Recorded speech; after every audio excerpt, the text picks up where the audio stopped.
Di tengah polemik tingginya harga minyak goreng, Menteri Perdagangan Zulkifli Hasan pada Rabu 6 Juli 2022 meluncurkan produk minyak goreng curah kemasan sederhana bermerek Minyak Kita. Ia menekankan bahwa minyak kita tidak menghapus keberadaan minyak goreng curah di pasaran. Adapun target dari peluncuran minyak kita ini adalah distribusi yang merata hingga menjangkau seluruh wilayah Indonesia melalui warung-warung, minimarket maupun supermarket. Mendak menjanjikan harga minyak kita dibanderol satu harga untuk seluruh Indonesia, yakni Rp14.000 per liter. Minyak kita ini bisa menjangkau lebih luas. Kalau yang sekarang kan ada semacam pom bensinnya, ya, di mana-mana ada semacam pom bensinnya yang ditentukan. Ada warung pangan mengambil ke distributor yang pakai tank itu kan, tangki. Yang tangki muatnya 1000 kilo. Nah, 1000 kilo orang datang pakai jerigen ngisi, nanti jualan kan, dituduh lagi dikasih jualan. Dengan ini lebih mudah ya, karena sudah dikemas, ya itu bisa kemana-mana gitu, bisa masuk ke pasar manapun. Beb, videonya itu cepat aja.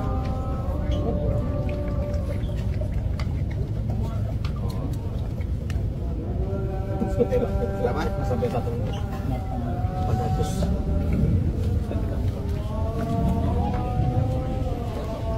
Ini 750. Iya benar Pak. Saya yang satu coba cek.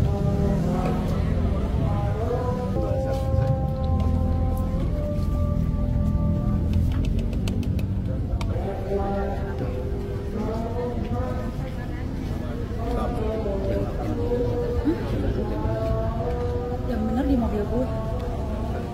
Susah. Iya 800, disetengan dengan 800. Ada lagi? Ada Pak, bentar. Dari mana nih? Enggak sama.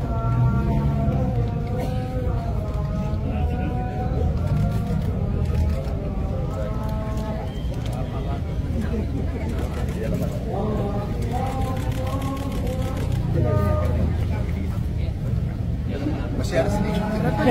800. Selamat datang di Ermo TV.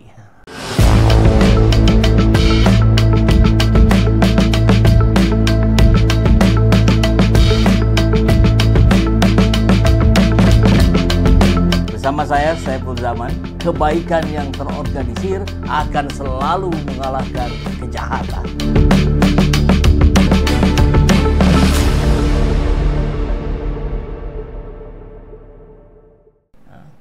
Amran melakukan sidak di Minyak Kita. Cek ya, Menteri Pertanian.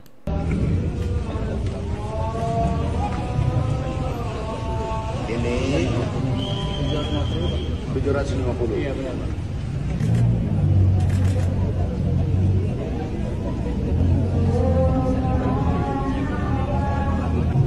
Ini minyak kita. Minyak kita dijual di atas HET. HET 15.700, tapi dijual 18.000. Kemudian isinya tidak cukup 1 liter, hanya 750 sampai 800 mililiter. Jadi tidak cukup 1 liter.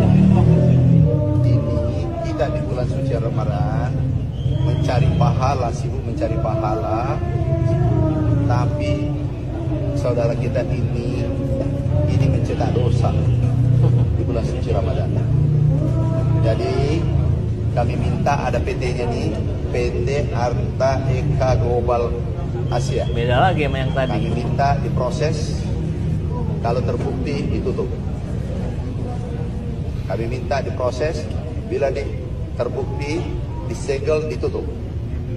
Nggak boleh, ini merugikan rakyat Indonesia, merugikan masyarakat yang sedang melaksanakan ibadah puasa.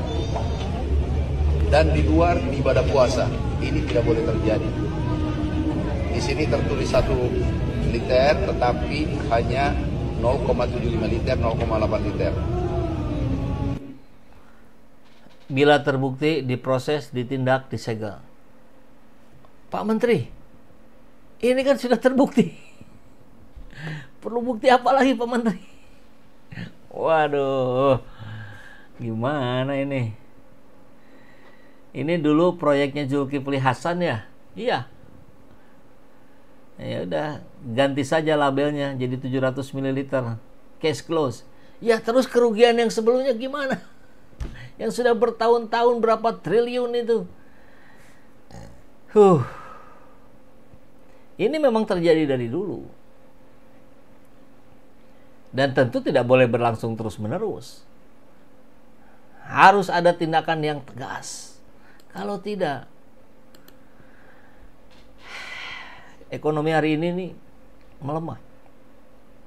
Mau contoh, bandingkan dengan tahun-tahun lalu, tempat-tempat kafe apa segala macam yang biasa ngadain bukber, hari ini sepi.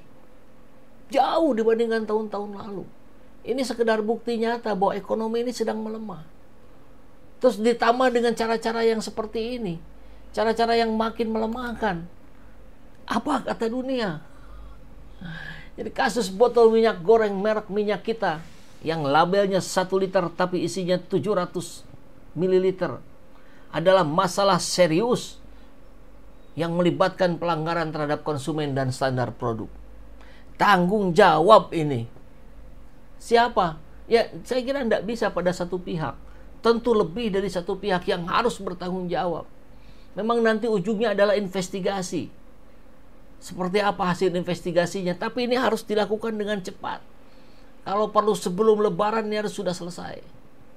Produsen jelas, dia bertanggung jawab atas kualitas dan kuantitas produk yang dipasarkan. Dia harus kena sanksi. Pembuktiannya sudah ada di mana-mana. Karena jika sudah terbukti, dan memang sudah terbukti mengurangi volume isi, ini adalah praktik penipuan. Maka jelas perusahaan itu bisa kena sanksi hukum Undang-Undang Perlindungan Konsumen, Undang-Undang Nomor 8 Tahun 1999, dan peraturan terkait standar produk. Selain produsen, distributornya atau pihak yang mengemas itu. Jika ada pihak ketiga yang terlibat dalam proses pengemasan atau distribusi ini, maka mereka juga harus tanggung jawab. Jika mereka yang melakukan manipulasi volume ini. Lembaga pengawas. Saya kira BPOM, bahkan tadi disebutkan, dia nggak punya BPOM-nya. Lebih dari satu perusahaan yang melakukan ini. Dia bertanggung jawab memastikan bahwa produk beredar di pasaran ini memenuhi standar yang ditetapkan termasuk volume dan label. Bukan hasil investigasi dari netizen. Kenapa sih harus selalu viral dulu gitu? No viral, no justice. Apakah ini akan berlangsung terus? Jelas ada kelalaian dalam pengawasan. Lembaga ini juga harus dievaluasi. Lembaga pengawasan harus diawasi. Saya kira aparat penegak hukum, pemerintah daerah, ini juga bertanggung jawab untuk menindaklanjuti.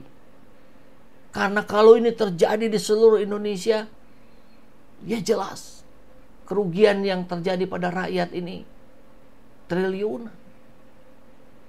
Dan dampak bagi konsumen, saya kira seyogyanya memang harus ada yang melaporkan. Laporkan kasus ini ke Badan Penyelesaian Sengketa Konsumen. Ya, tentu bisa juga melalui saluran pengaduan resmi seperti BPOM atau Kementerian Perdagangan. Tapi tadi kita lihat respon dari Menteri Perdagangan. Ini kayaknya video yang beredarnya video lama ini, karena sudah kita tindak. Artinya beliau tidak tahu bahwa ini masih ada. Mungkin juga dengan PT yang berbeda. Jadi konsumen juga dapat meminta ganti rugi kepada produsen atau distributor. Maka untuk pemerintah dan lembaga pengawas, ya, sidak-sidak ini harus diperbanyak. Nggak bisa menunggu viral dulu di media sosial. Kalau begini, nggak akan tercapai gitu tujuan bernegara kita. Kalau ini kesalahan teknis, segera tarik produk yang bermasalah itu, minta maaf ke konsumen. Semua tuh yang bertanggung jawab, semua harus minta maaf. Kalau kesalahannya disengaja, tentu produsen yang bertanggung jawab ini harus diusut tuntas. Jelas tadi ya, pasalnya Undang-Undang Perlindungan Konsumen nomor 8 tahun 1999. Pasal 4, hak konsumen untuk mendapatkan kualitas barang yang sesuai dengan standar. Pasal 8, larangan bagi pelaku usaha untuk menawarkan produk yang tidak sesuai dengan informasi yang diberikan. Bahkan Undang-Undang Metrologi Legal mengatur tentang keakuratan ukuran dan takaran produk yang dijual. Jadi sudah clear, sudah jelas ini. Wajib segera diusut tuntas. Kasus ini menunjukkan pentingnya transparansi dan kejujuran dalam berbisnis.